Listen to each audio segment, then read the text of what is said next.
Hello, stellar people, and welcome back to the channel. My name is Trey, and today we will continue our Artist Bootcamp week number 2. Woohoo! This is January 28th, the Tuesday.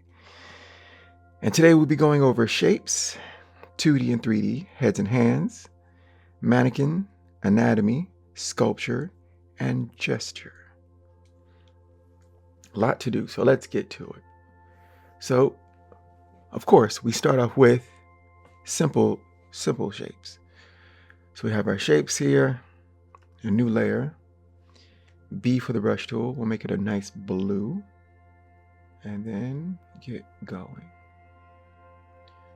So we start off with these every morning, or every session, I always say, to get our hand and mind somewhere in the vicinity of being on the same page and ready to work. Now this is unaided, and I'm looking up at my screen. My hand is working down on this tablet I have, but I'm not looking and drawing directly on the screen. But I could do this simpler, as most of these, this is Photoshop, the program Photoshop, but you can hold down, what is it, Command, or is it Shift? And it'll go from the one, where you ended, to where you can want to be. But if you put a point here, go here, and then touch here, go here, touch here, go here, touch here, go here. So that's straighter, but that's not what we want. We want to do this by hand. We're trying to build up our hand-eye coordination, our mental spatial awareness, and it's just good practice. And, to get your mind thinking. And the simple shapes are the circle, the square, the rectangle, which is more or less a modified square, elongated, and then the triangle. And so let's do something where we move these things in space. We did this last time, where we took that basic shape and then moved it up and moved it down. So a circle would be a full circle, and then as you move it up, it would become more elliptical, and then elliptical, and then at one point it would just be a line, because it would be on the same plane as your eye line, so that you wouldn't see the circle, more or less. If that makes any sense. Does that make any sense? So let's try it. So we have this circle, and then if we moved it downwards, right, it would look more like an ellipse. These are terrible ellipses, right? And as you go, it would look flatter and flatter. Although it also looks like it's getting smaller and smaller. But that's the basic idea. So let's do another one. Let's take the square. Say the square is here. And then moving it up in space, it would look, right, if you have some sort of slight perspective on it, this would be shorter, right? Because it's receding. It's falling, let's say, falling backwards. And again, at a more dramatic angle. And then once it's flat on the ground, it would be flat. So this is like it's falling. The rectangle would be just about the same, because it's just a modified square, where the bottom, and then it's falling in space, so there's some slight perspective on it. So again, it's falling away from us, falling away from us, and then it would be flat, like it's a piece of cardboard, where it's held up, and then it just falls backwards in space. The triangle would be much the same. So triangle, actually, let's do that here. a triangle falling backwards in space. It's like a Dorito chip or something. Or maybe I'm just hungry. And it would just be more dramatic, that shape, till it's relatively flat. And then poof. Right? It's cardboard. So that's 2D shapes. And then moving them slightly in space. It's more or less a mental exercise to try to see things like not as just one way, not as just a shape, but as something else. Because also, like, if you have this, that can become a building, right? But you're looking at it from above, or a chimney if you're Santa Claus or something. He's about to jump in the top of the roof and all that. So simple shapes, you know, that can become other things. So let's move on to 3D shapes. We might get a better understanding. So 3D shapes. Same thing. You make a bunch of cubes, which is the simple shapes, more or less in space. And so that light helps define space. So if a light is hitting here, right, and it's these two planes equally, but this plane would be darker. And this far side plane that you can't quite see, right, if you had a dotted line, this would be darkest because it's the far side from the light. That's why I do these simple and complex shapes to help us think, and then think and build, think and build. And these are terrible cues, but we get the idea. A cylinder has a fallen, you see that circle in space, making an ellipse, and two lines from it. And then this bottom part, if it was see-through, you could see that other ellipse at the bottom. But we're looking at it slightly from a top angle. It's an object taking up space. Objects taking up space. The cone is very much the same. And that it also has, right, we're not seeing the ellipse at the bottom if you saw through it. And that is another thing that can help new artists, is being able to see through things. Like if you can see not just the front, these two front planes, but also say, if you look through this pyramid, is it off? Yes. Right? Because this wouldn't be quite the angle. It'd be more like,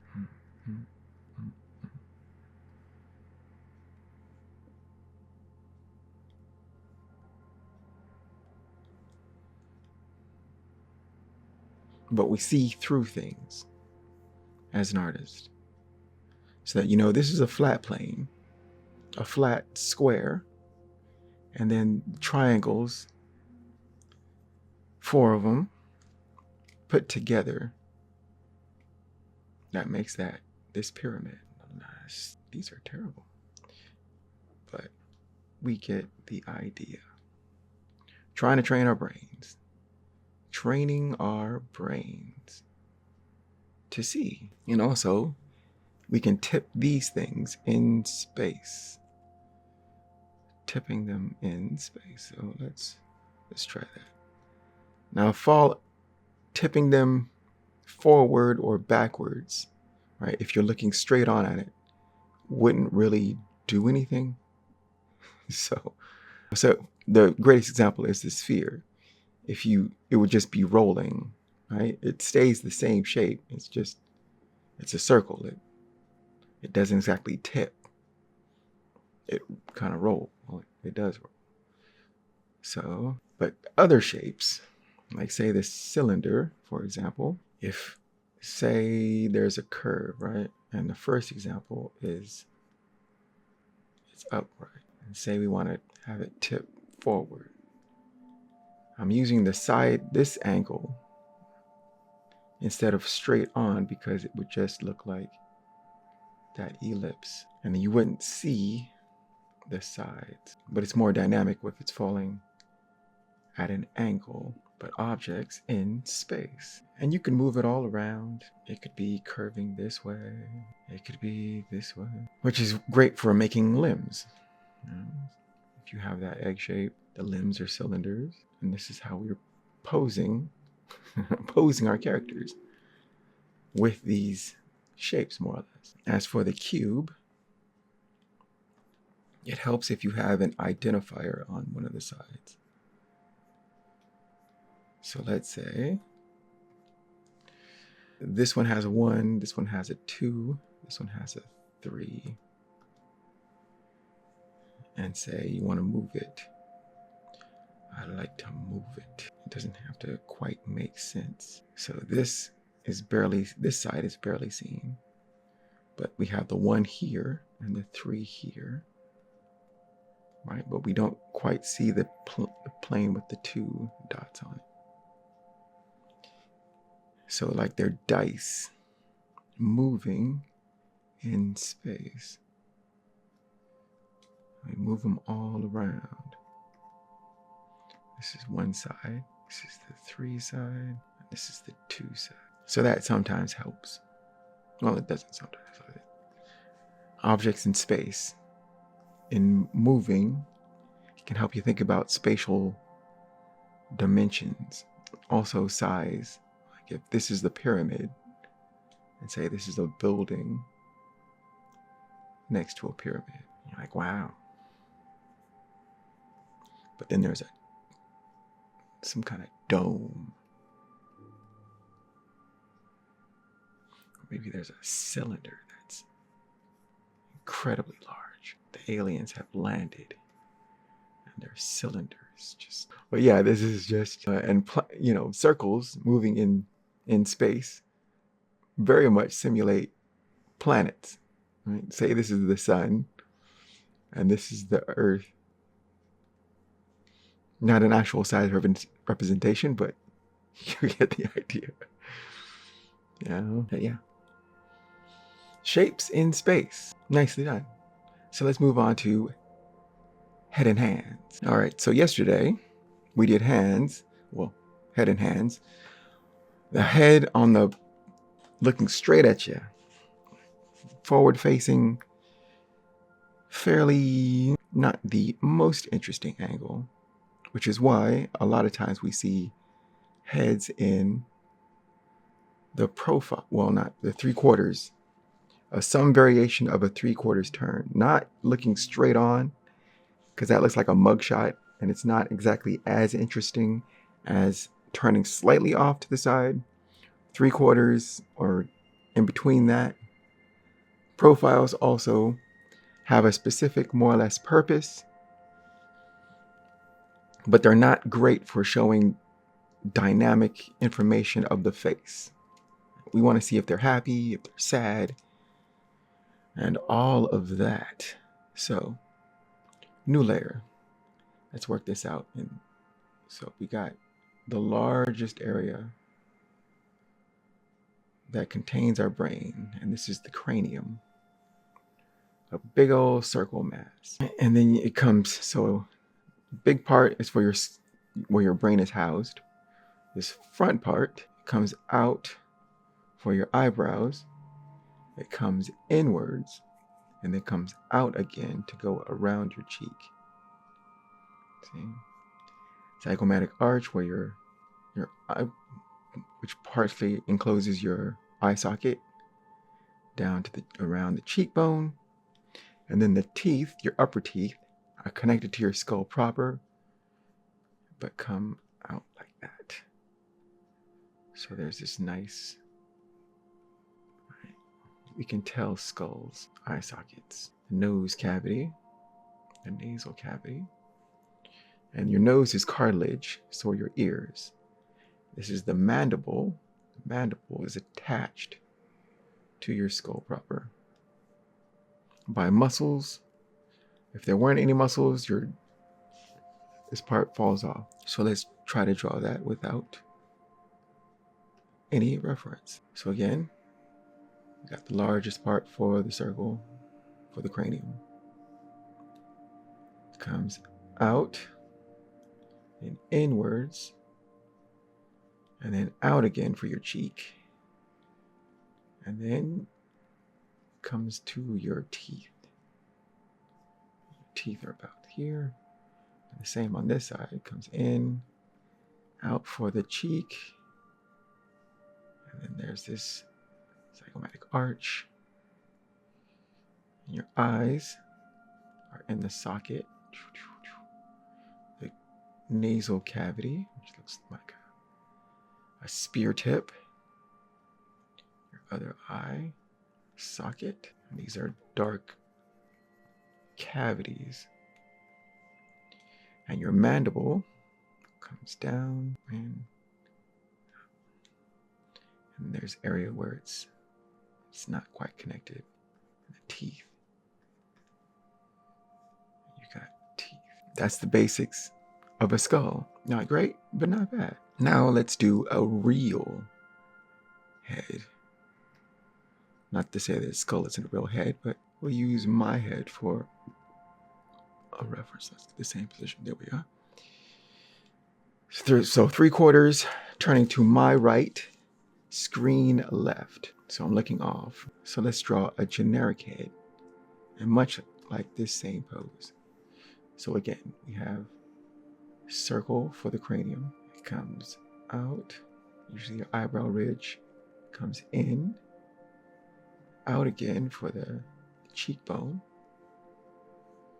And it comes down to your chin. Your chin, part of the mandible, and around. Right, but there's this area on the back because your brain extends out. The major landmarks are, if you're 3/4 turn, right, there would be a center line leaning towards this far side. Far side, center line. You'd have a side plane that goes back around the zygomatic arch in the cheek and then comes down towards the chin. Hairline near the top. Eyebrow ridge. Eyes, which is just, for me, just above the center of this whole shape, overall shape. So about here. The nose, between your eye line and the chin approximately. So about here. And the mouth is approximately between the nose line and the chin. So approximately here. And that is like a basic wireframe head. And the variation in appearance is very, right, there's so many different heads. Your ears are usually between the eye line and the nose line. Some are higher, some are lower. There's a lot of variation, but it's somewhere around here, right? Basic head. Once you can get this, you can fill it with features of whatever you're choosing. The eyes can be close together. They can be far apart. The eyebrow ridge can be high or low. The eyebrows can be thin or thick.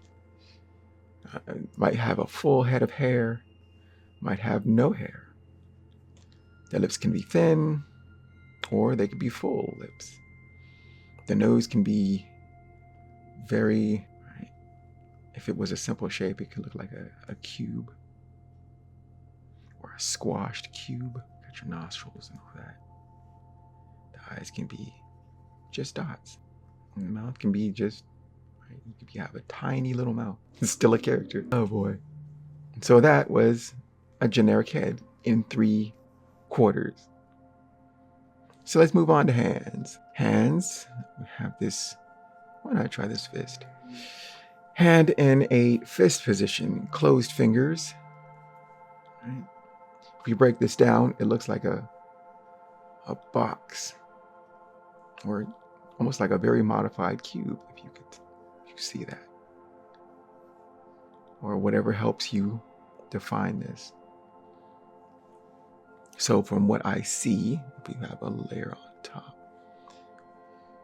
layer on top of this. As a shape, I see a plane here. I see a plane here, and I see a plane. Well, there are kind of two planes. One can be this, and then one can be this, which tucks into the first. But everybody is different. Everybody sees things slightly different. Right? Some are like, they just draw the thing because they see the thing as a thing. But sometimes it helps to break it down. So let's take away that. Take away that. And let's try to draw it again. So again, if you have that shape, a cube, and there was this, and there was this shape that tucks into this shape, and the thumb is about here, and the fingers are curled underneath. That's a basic, very, where are you at? a very basic hand. And there's all these folds, right?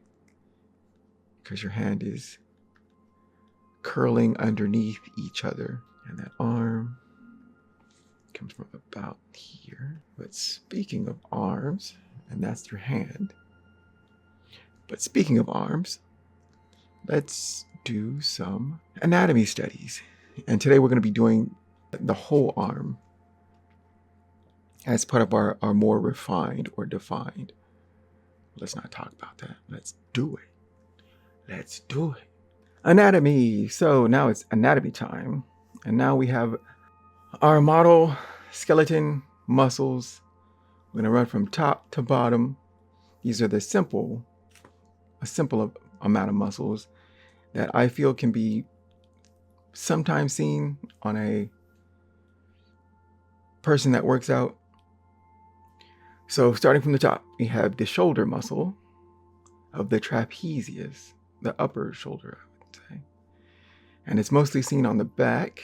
It makes like a diamond shape. But what can be visibly seen is this upper shoulder. The deltoid, which I figure is the shoulder proper, is in green. Of the upper arm, we have the tricep on the back, the brachialis, this green on the side, and the bicep on the front of your upper arm. So front to back is bicep, brachialis, tricep. We have the brachioradialis that goes from the lower upper arm, goes from the outside and comes inwards towards the thumb. On the trunk, we have of bones, the clavicle, the sternum, which is this flat bone, the front of your rib cage. And so the clavicle, the pectoralis goes along the clavicle, sternum, across the rib cage, your upper rib cage, and tucks into your upper arm. The latissimus dorsi is on the back, but comes a little bit towards this, the lower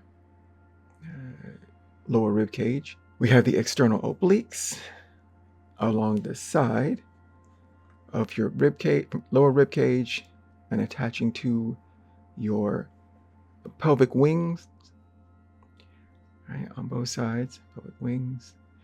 The rectus abdominis, the upper and the lower. The upper is mostly your six pack.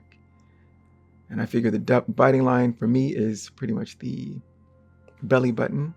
And then below that, it goes from lower towards your pelvic. Of the upper leg, we have the gracilis of your inner thigh, the adductor longus, which is just underneath that, between that and the sartorius. The sartorius comes from the outside of your upper hip, this pelvic wing, and it comes across towards the inside into the inner part of your knee. In the middle of your thigh is the rectus femoris. Rectus femoris, in the middle of your thigh, and the vastus lateralis on the outside of your thigh. And I believe the vastus intermedialis is in the middle underneath the rectus femoris, and the vastus medialis is on the inner side of your upper thigh. But we'll take a look at those on Tuesday when we do more detailed view of the legs, leg muscles and bones. So the kneecap is the patella, and then the patellar tendon comes from the patella and down towards the ankle. On the inside of your calf, your lower leg, is the gastrocnemius. Also on the back, but we can't quite see it with these muscles in front of it. So just to the outside of the body, anterior side, is the anterior tibialis. Anterior tibialis, which is right next to the patellar tendon. And on the outside of your lower leg is your fibularis longus. Fibularis longus. And between the anterior tibialis and the fibularis longus is the extensor digital longus. Now let's make some simple and map some muscles onto a mannequin. So let's map using simple shapes for this mannequin, and then we'll do muscles per usual. So you got our blue color and circle for the main part of your head, which is your cranium. Let me extend that down to make an oval shape. It's got a neck. The modified circle, which is an egg shape for the rib cage. We have a box for the hips. And you can see with the lighting, which is great for mannequins, is that they're lit. That light is hitting them here, so we can see this side plane. And that is how I'm dividing this box for the pelvis. Also, this is his dominant leg. If you see the S curve, right, it goes through here and down here. Right, through here and down here. That slight S curve makes it more dynamic. So this is his dominant leg, and that tilts his hip up. So the box, one side of the box is slightly higher than this part. His weight-bearing leg. Now we use circles for joints, shoulders, elbows, wrists, kneecaps, and ankles. And then we connect those with, well, some would say they're just lines, but I call them cylinders because if you round them off, cylinders for the limbs. And this is a very basic, give them some feet. Haven't been doing that lately, so let's give them some feet and hands. Okay, so that is the simple. So now let's map some muscles, and let's see if we can remember these muscles. So let's turn off this layer, and we'll see if we can remember. So we have our circle for the cranium, comes down into an oval with the mandible. He's got a neck. The trapezius is the upper shoulder, goes along the clavicle, is the border of it. And speaking of the clavicle, the pectoralis, right, goes along the sternum, which is in the center. Sternum across the rib cage and into the upper arm. So clavicle, sternum, across the rib cage into the upper arm. The deltoid of the shoulders. Of the arms, upper arm, we have the bicep, brachialis, tricep on the back. So bicep, brachialis, tricep on the back. We have the brachioradialis, which comes from the lower part of the upper arm, from the outside towards the inwards, towards the thumb. Towards the inner to the thumb. And then there's extensors and flexors of your forearm. It helps you move your fingers and hands all around. That level of movement is amazing. And we'll look at the arm bones and muscles more in depth in a little bit. So we have of the trunk, we have the rectus abdominis, the six pack. And while it's not quite at the bottom, right, the belly button's here, but that's usually just about the dividing area where the lower part of the rectus abdominis comes into the pelvic bone. We have the latissimus dorsi, which is on the back, attaching to partially the side, right? We have the serratus anterior, which looks like a lightning bolt. To me, it mimics the rib cage. Some ribs. We have the external obliques, attaching your lower ribs to your pelvic bone, the wings of the pelvic bone. We have the gracilis of the inner thigh, the gracilis, the adductor longus, which is just underneath that, the sartorius, which comes from the wing of the pelvic bone, right? The outside comes inwards and it comes into the knee, inner part of the knee. So again, sartorius, outside of the pelvic bone, cuts inwards towards the inner knee. We have the rectus femoris in the middle of your thigh. And on the outside is the vastus lateralis. Vastus lateralis. It's a vastus intermedialis or intermedius, and the vastus medialis on the inside. But those are underneath. So we have the patella, which is your kneecap. Patella. And that patellar tendon comes down towards the ankle. Patellar tendon. The gastrocnemius, or the calf muscle, which can be seen mostly on the inside of the lower leg. We have the tibialis anterior, okay, and that's on just outside of the patellar tendon. Just outside.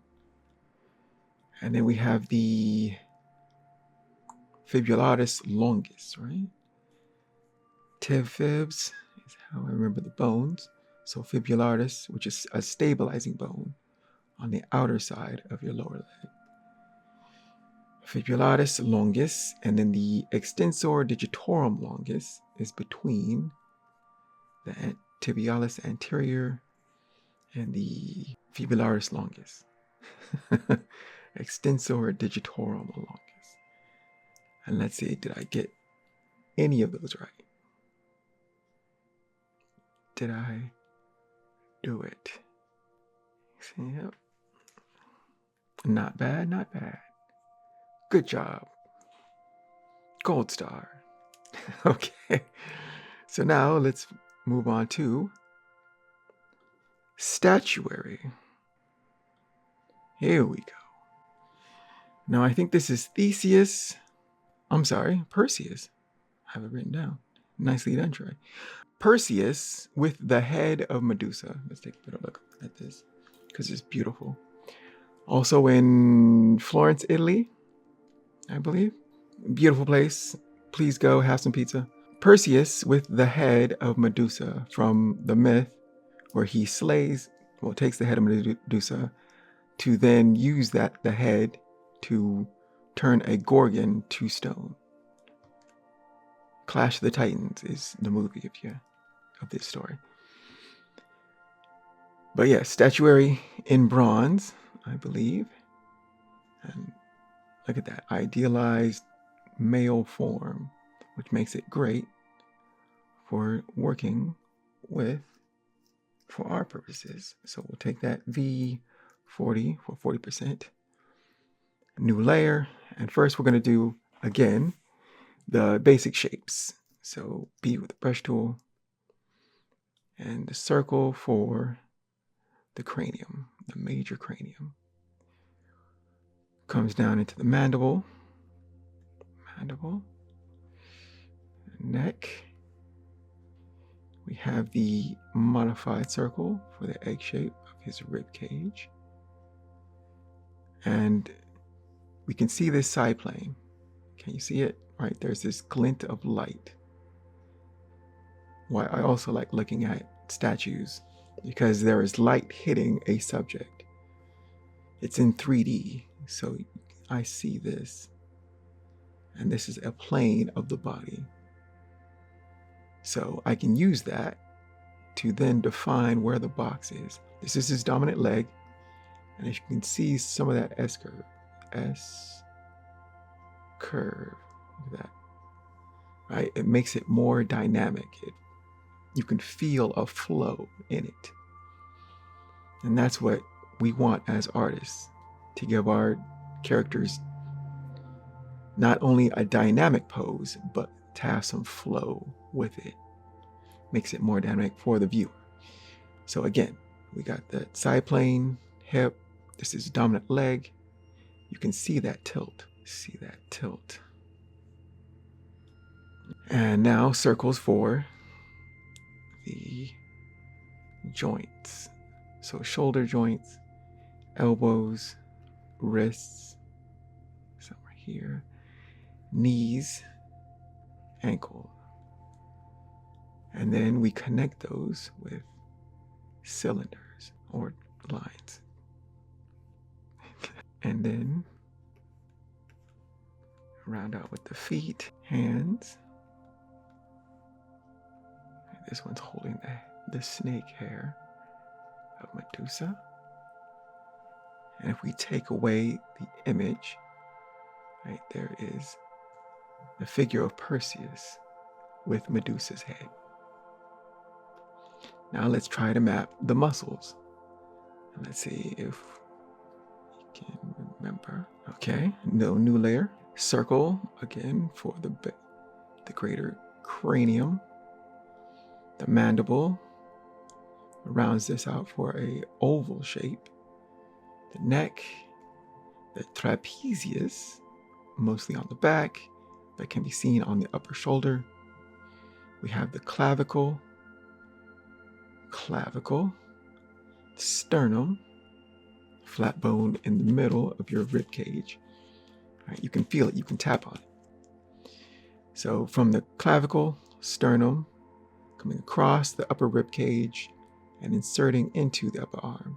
So clavicle, sternum, across the rib cage, coming up and into the upper arm. We have the deltoid, which is shoulder muscles, shoulders.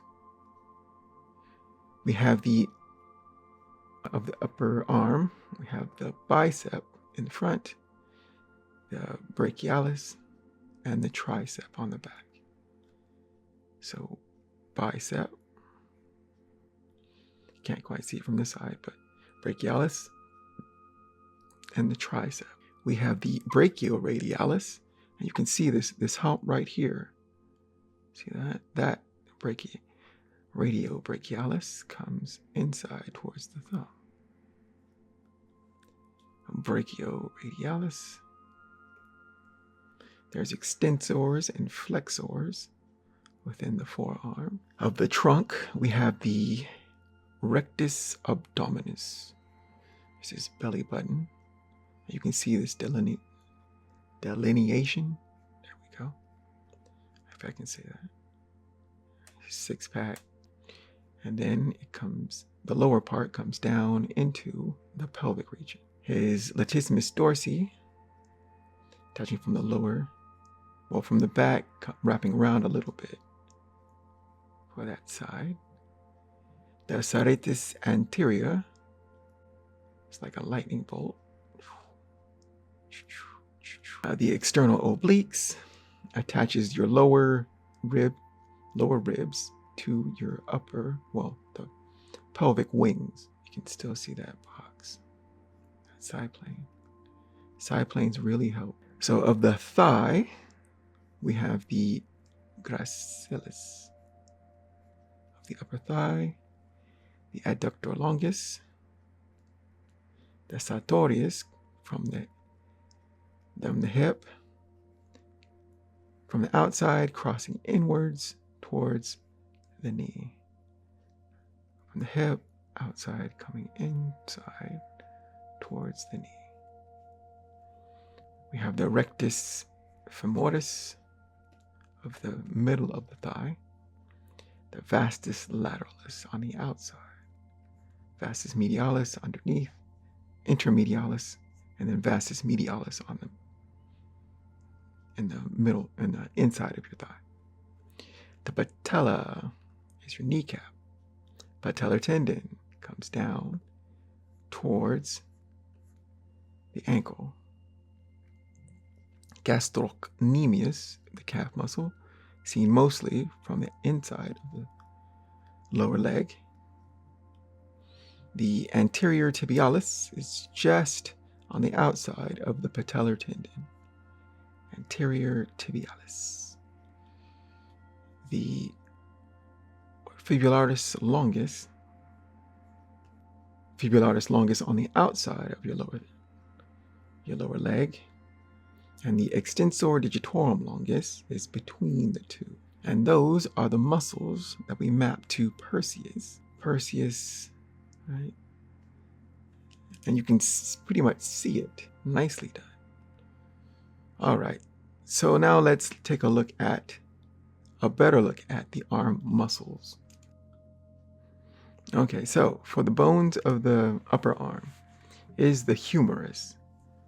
The humerus, this attaches the head into the clavicle and the flat bone of the, scapula on the back. This is where the head attaches, and then on the lower part is the medial epicondyle, lateral epicondyle, and then muscles attaching to this.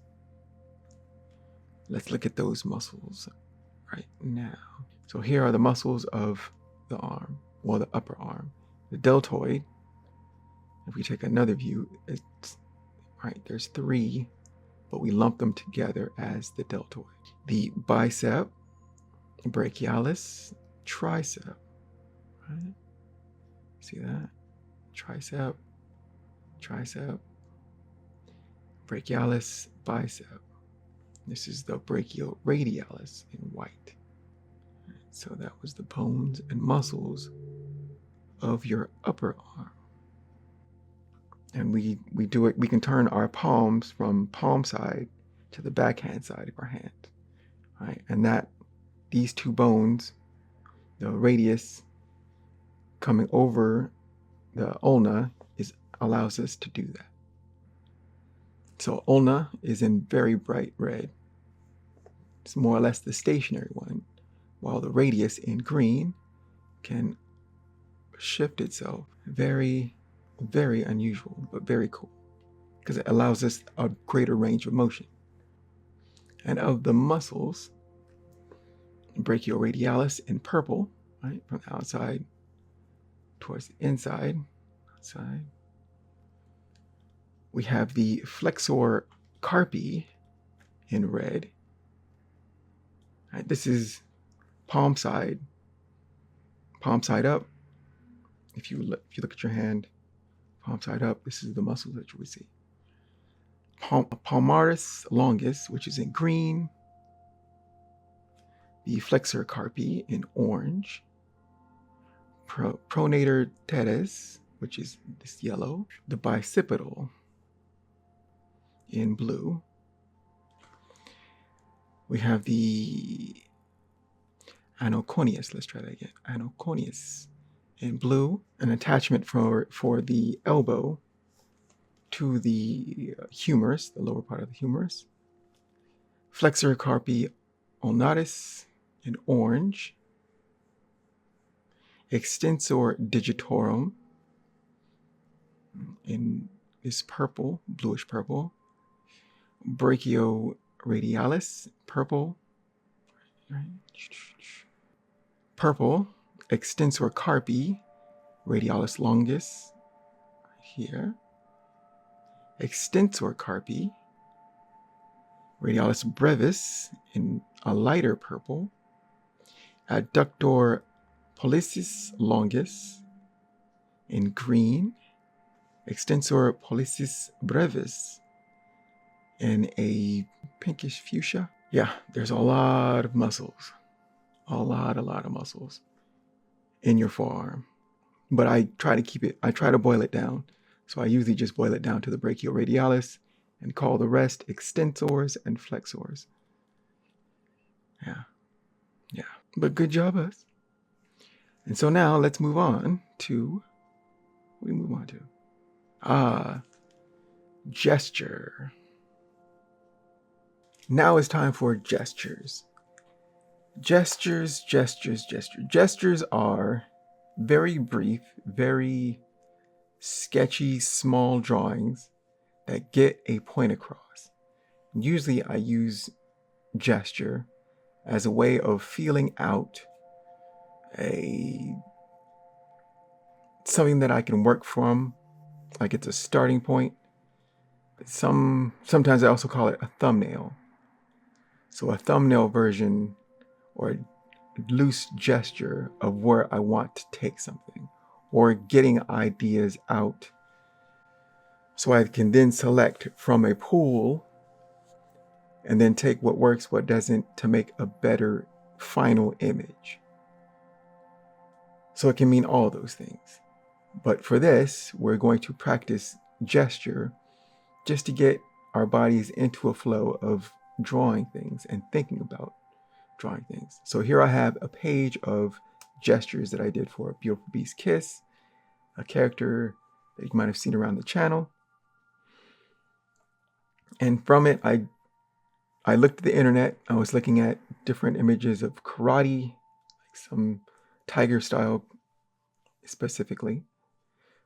I was looking at action poses and just thinking about different ways to pose this character. What feels the most like that character? So here's another example of, right, this is just a loose gesture taken from, I think, a boxing pose that I was looking at. But they can be very, very simple. So some action, some just posing, thinking about ideas of what feel like the character. I like this one and I like this one. So let's take this one, for example. This is a very small thumbnail gesture. And then I took that and I blew it up to this size. Right? So it was this small, very small, because I just wanted the idea. And if it's a good idea, then I can single out that one, blow it up, and then I can work on top. So this, I went from this to this as a more fleshed out to get a better idea of what I wanted. It's like, okay. And then I liked that. So then I went to another phase where I worked out the muscles. Right, so you start with one thing and then you move on to the next phase and then another phase. So it's iterative. Progress is a process, right? I usually have like 3 or 4 rounds of plussing or, expanding on an idea, a central concept. And this is I did the outside inks, right? So this is in total, the character with the costuming, all the accessories and all that on it. And then from there, I worked that up to a colored version, right? This is a very loose Photoshop idea, right? So that's the whole process. And I could even go further, like if I wanted to take this into watercolor by using this on watercolor paper and then painting that. But it's all a process. So let's run that down one more time. So small thumbnail gesture. I liked it out of all of this, or these specifically. And so I took that up to this. All right. I blew it up, drew on top to make this version like that, and I continued on and then made an inked version. Well, this is inked outlines with all the accessories, costuming, and then you can take that into a program, color it however you wish. But still, it's a process to get somewhere. So in today, let's take running, for example, as the keyword for our gesture. So we go to B for the brush tool. We have these concepts of running. So like this one right here, dynamic. I like it. This is also dynamic. So let's draw some gesture drawings. So that I usually start with the head just for placement. At this stage, I'm not tied to anything, rib cage, but the basics apply. Box for the hip, and then limbs can be either simple lines. We're just trying to capture this simple gestures. And we're just stacking on everything that we just went over to make this. And it's nothing complex, nothing too strenuous, just getting your ideas out and down onto paper. We can always plus it or make it better refinements later. We just want the basic ideas. Let's scoot him over a little bit. Lasso. Command T for transform. Move that over. Hit the return. Command D, deselect. Back to the brush tool with B. And this is mostly how full illustrations can start. Because you just want the idea.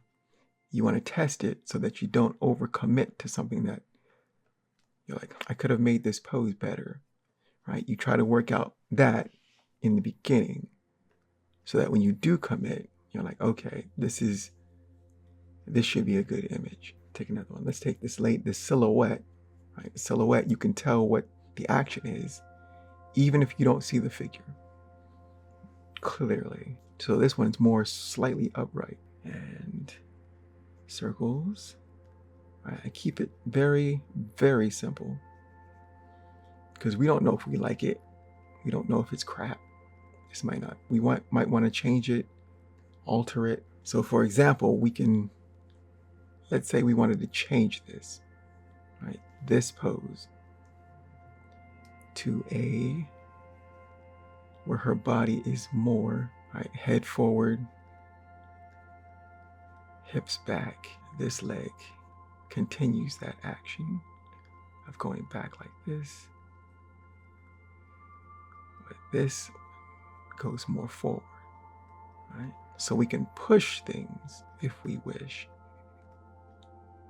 Oh, this arm we push this way, right? And so this is more dynamic than this. And if I was going to keep going, I'd alter this one, still making tweaks and whatnot. But I like this one better than this one because I like getting the limbs out of the way of the silhouette. So you can tell what this is just at a glance, right? Oh, it's a person running. If you have the limbs within the silhouette, it takes for me, it takes away slightly from the overall silhouette. But if you get the limbs out of the way of that silhouette, like if this was all in shadow, you could still tell what it is.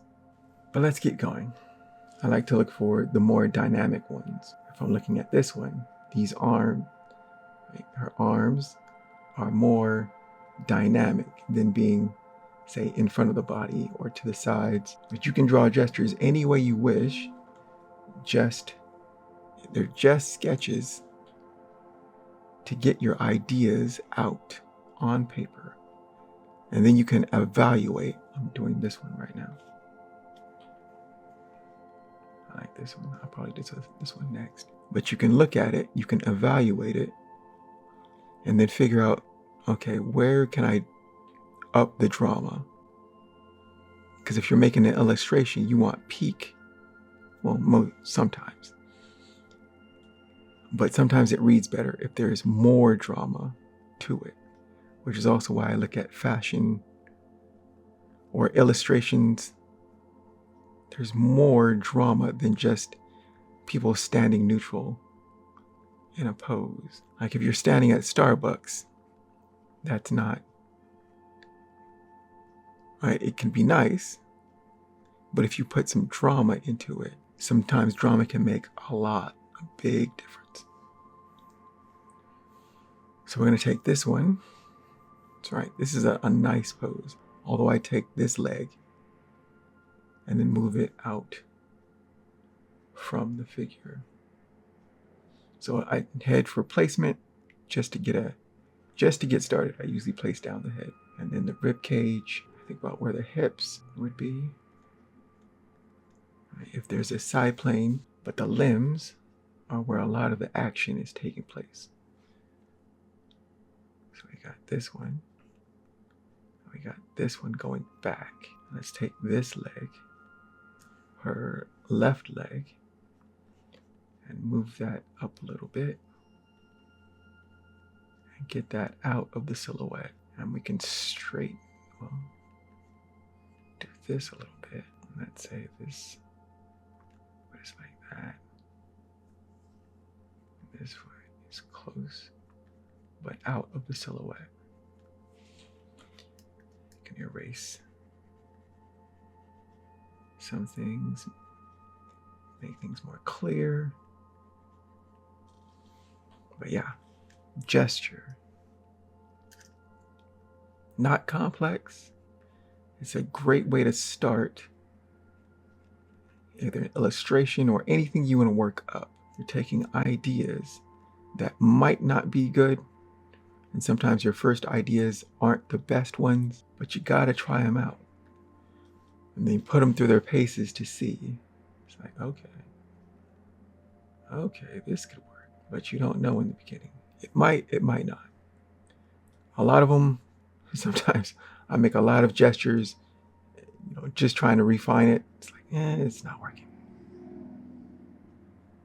Maybe if I try this, maybe if I try that. It's like, I like that. Any more? Let's take a look. All right, look at this one.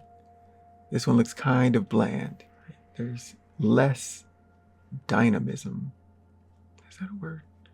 I don't even know if I'm saying it right.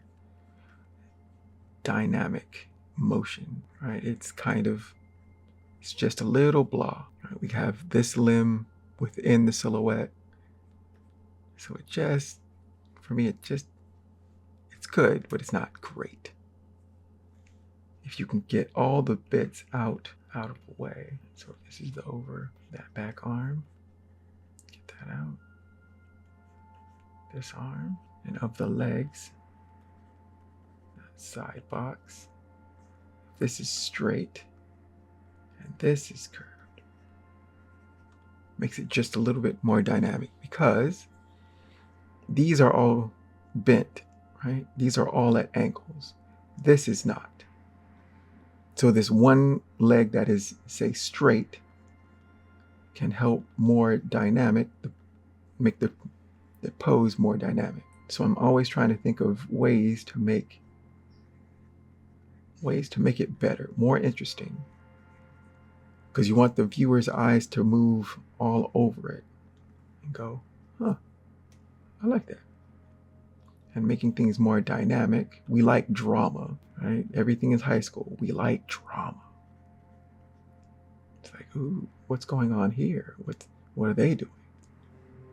So if we can increase the drama in our images, we can make better images. Now, this is all just my feelings. Some others have different opinions of such things. Well, I like this pose. But you can make it up as you go. There is no one way to do anything, and no one thought or method or way of thought is the correct one.